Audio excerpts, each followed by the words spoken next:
Good morning. Good morning everyone. Good morning mga kumare. Good morning. Good morning. Good morning sa lahat. Happy may pasok ang mga estudyante at ang ating mga amo, kaya prepare na naman tayo ng kanilang babaunin. It's a very cold Sunday mga mare. Yan, maghanda ako ng ipapabaon ko kay madam. Tapos itong dalawa din na ating mga kumare, ayan, nagprepare din sila ng breakfast ni sir. Masyadong malamig ngayon kasi kagabi medyo may ano siya, hindi naman as in ulan, parang ano ba yung tawag doon, ambon-ambon, taka-taka-taka. Kasjay ang todo-todo, pero hindi naman malakas na ulan, kaya ngayon medyo malamig. So ayan na si kumare, first day of work, back to work na si kumare. O nagchichismisan sila. Umaga chismisan. So prepare muna kami ng aming mga ipapakain at ipapabaon kay madam. Kalpas na ni kumare nga nagkape. Second day of work. Back to reality na talaga si kumare. Sige. Dagitay. Redik manan nga ilutok. Magluto ako ng tinulang manok kasi yung papaya na dala ni Virgie. Ito naman gagawin kong musaka. Kape na. Mag-breakfast na tayo. Si Hamid, walang pasok yung dalaga namin, kaya hindi siya maghahatid. Magkape muna tayo.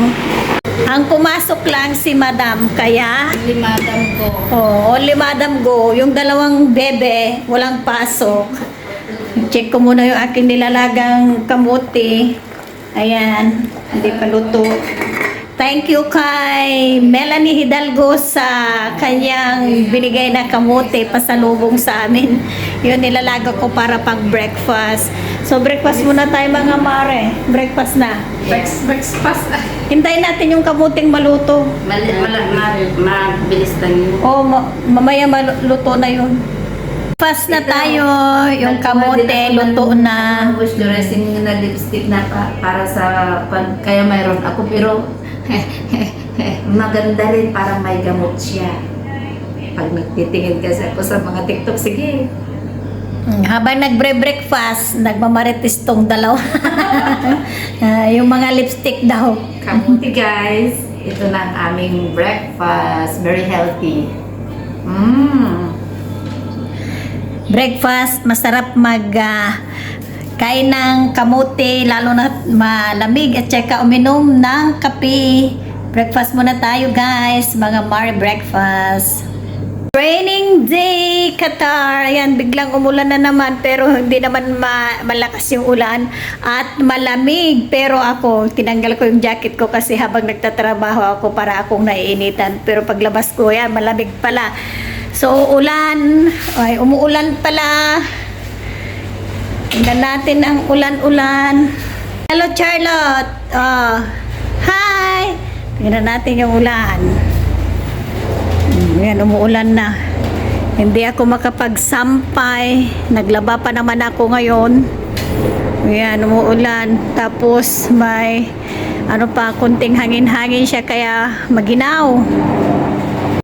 Si Epoy, pagkatapos nagtrabaho, ayan na, dot. Ni Epoy. Yung nilabhan ko, ang dami pa naman. Oh my goodness. Hindi na ako makapagpatuyo ng aking damit. Ayan yung aking nilalabhan. Sabi, paambon-ambon lang, pero ngayon parang itutuloy na niya ang ulan. Sana hindi malakas. Ganito na lang sana pa, kunti lang ang ulan. Tapos ang ginaw-ginaw pa. Balik na nga tayo sa ating kusina. At nagprepare ako ng aking iluluto. Ang iluluto ko ngayon, magtitinulang manok ako. Ayan o, naka-ready na ako sa aking ingredients. Sa tinulang manok, tapos magluluto ako ng ulam ng mga amo. Fried fish daw, kaya nagpabili muna ako sa aming driver. Ano pa bang gagawin ko?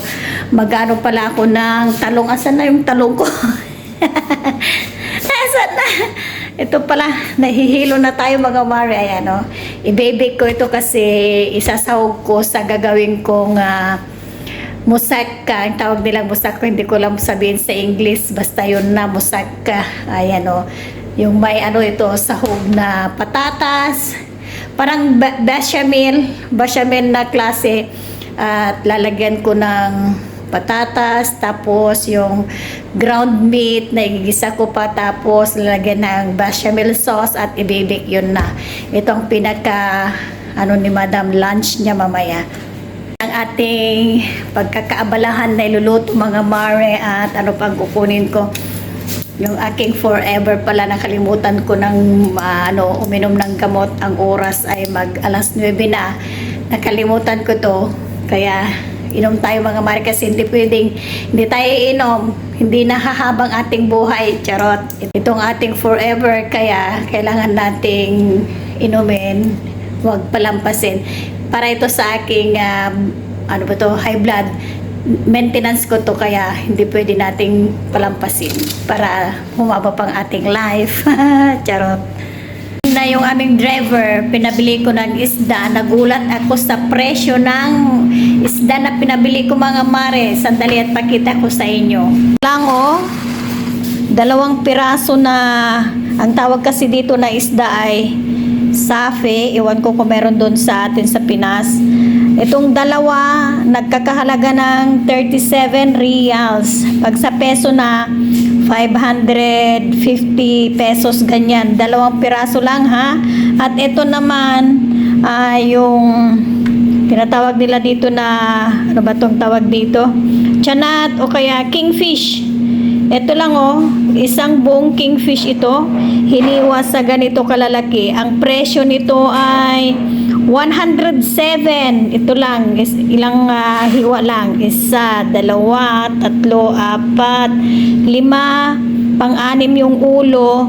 Nagkakahalaga ito ng 107 reals. Pag sa peso na 1,600 plus, mga ganyan. So, grabe ang presyo talaga. Gold.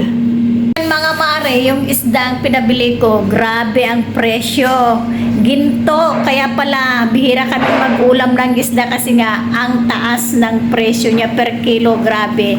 Mapapakamot ka na lang sa ulo pag mamili ka ng mga isda dito kasi ang mahal ng mga presyo, kaya lagi na lang manok-manok ang aming inuulam.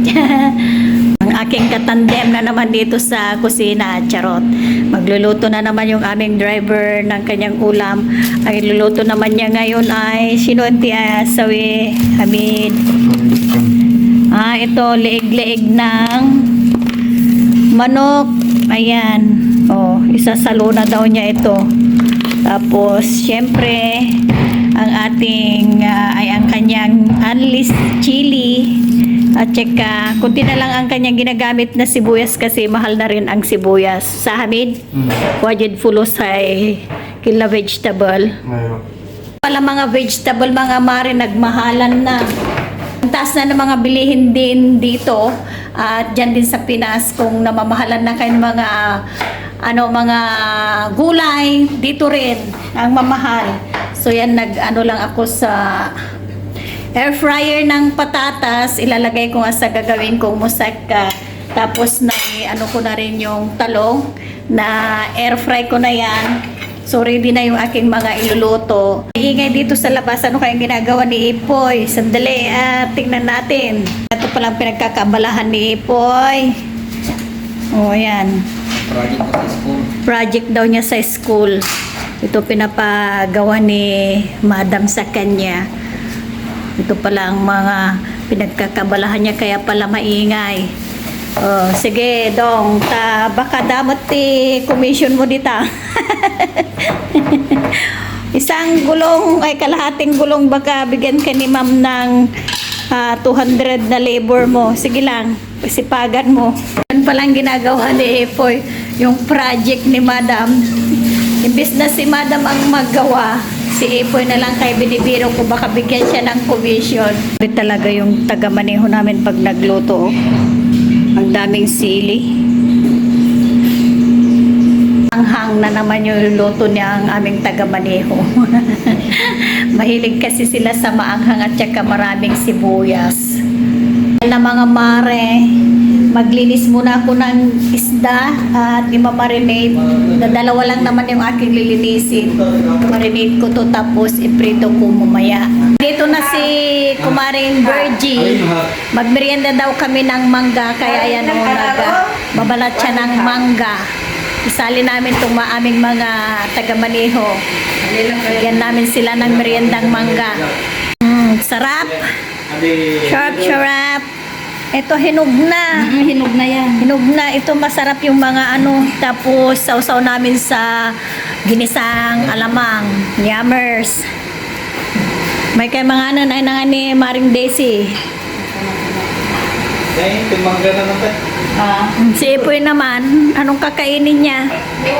Ilang araw na yung ano? Yung Jolly food. Jolly good nga. Ilang araw na yun. Ipapainit daw niya at kainin niya. O, ito na lang ang kainin natin. Sarap-sarap. Mangga-mangga. Ay, sister, make this Ano yung special? Sausaw natin sa... Asa na si Kumaring Daisy? Sana. Ang sana. Sausaw tete armang. Ginisang alamang. Balikan natin yung ating mangga. Asa na si Kumaring? Bakit bigla na? Nagsanit ba? Pero... Awan ti alsumnan, no? Hindi ko maklawin. Awan parehas daan. Masarap sana kung yung may asim-asim siya tapos isausaw sa ano. Nasabi ka talaga datan sa datan. Buwan nagimas pa'y data niya. Puro yung mga nakunik ka sa may datan na dati. Naganap. Ano bang tawag dito yung darangidanganan? Malapit ng mahinog. Manibalang na, kuhan sa niya. Andiyan mo Tagalog na pasensya kayo mga tayo ti nagnamangga. Nakunik. Gumang. Nyata na loom. Marakuni dun, maluluungan. Yung hinagdog may Tommy. Malalauman. Maluluum na mga kakabsan. Nagimas pa dati armang ni nagpintas pa eh. Nagimas dati armang pinangluto da. Yummy hotdog may Tommy. Kamatis, dito sana kamatis si Boston nakadungan nagkita at ano nagina. Ada kurang nantay. Nga. Layak. Di? Oh, layak na. Yummy hotdog may Tommy. Kasi kumaring desi, kain ng mangga. Gima.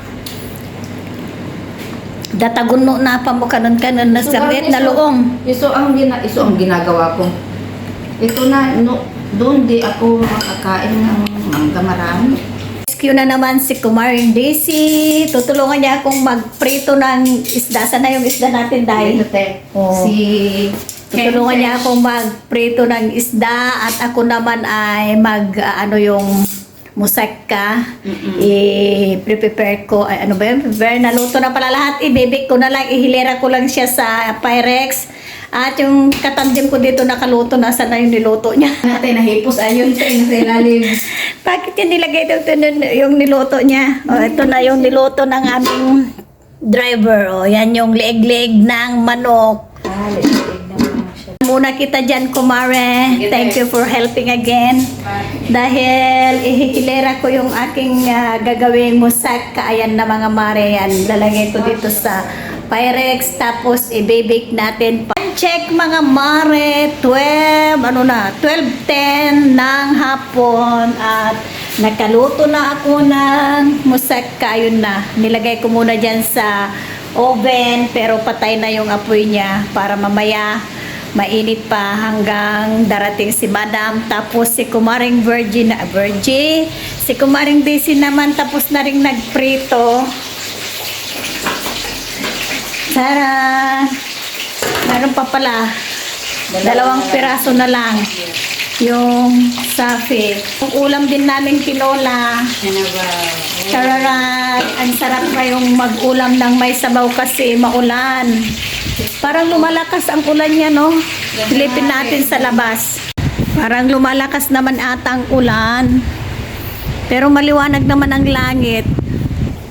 At ayan, umuulan nga. Mahangin pa, maginaw. Tingnan natin dito sa harapan. Hi, Kumare. Hi. I'm checking the rain. Yeah. Because my clothes I cannot hang in the hangout. Charot.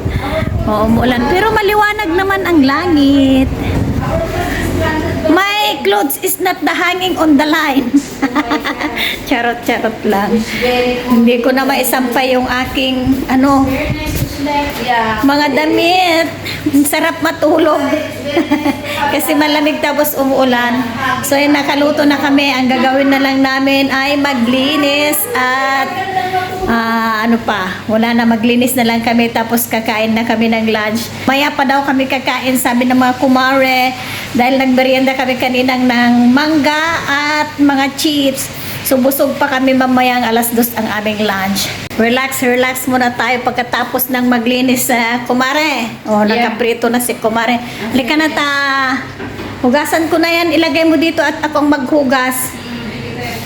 At least nahugasan na yung mga iba kanina. Tuloy ko na lang yung hinugasan ko. Na kumulan. Ay, Diyos ko Lord. Bukas ko na lang may sampay yung damit ko. Mangangamoy na. Pag hindi may sampay ngayon, mangangamoy na yun. May amag. O pag i-hanger ko naman, wala din akong pagsabitan ng mga kaya ganun na lang. Ibanlaw ko ulit bukas pag hindi pa rin mamaya magtigil ang ulan. Tingnan ko ngayong niluto ko. Yan yung ating moussaka. Fast forward mga mare, tapos na yung aming half day work. Nagkakain na rin kami sa paghihintay kay madam. Dumating, hindi rin pala kakain, kaya pasok na kami dito sa aming kwarto para magpahinga. At ayan, sila kumaring Daisy at Virgie, hindi pa daw tuyo yung Itong mga damit na. mga damit nyo. Ang gulo ng aming room. Si kumaring Virgie, yung damit niya di pa daw tuyo. Umulan kasi kanina. Ulit na lang dito sa kama. Yung ikaw, kumaring Daisy din na tuyo. Mamaya, patuyo ko pa. Papatuyo pa daw. Muna na dito. To be continued. Ako, magsampay ako dito. Tapos masaya kami kasi magbibigay daw sa amin ng pera si Madam pang dinner, gawa ng kagabi ang match ng Jordan versus Qatar. Nanalo ang Qatar finals. Sila ang winner, kaya happy ang mga taga rito sa Qatar. Syempre happy din kami kasi maka-Qatar din kami. Syempre. So may pa-dinner si Madam daw mamaya, magbibigay ng pera. Pero kako naman sa dalawang kumare, wag muna nating ibili ngayon. Oo, kasi madami kaming pagkain. Nagluto ako kanina ng tinulang manok, tapos may mga gulay-gulay pa doon. Yes. So, na lang natin, i-reserve para sa Friday kasi balak naming mag-off day. Punta kami saan tayo pupunta mga mare?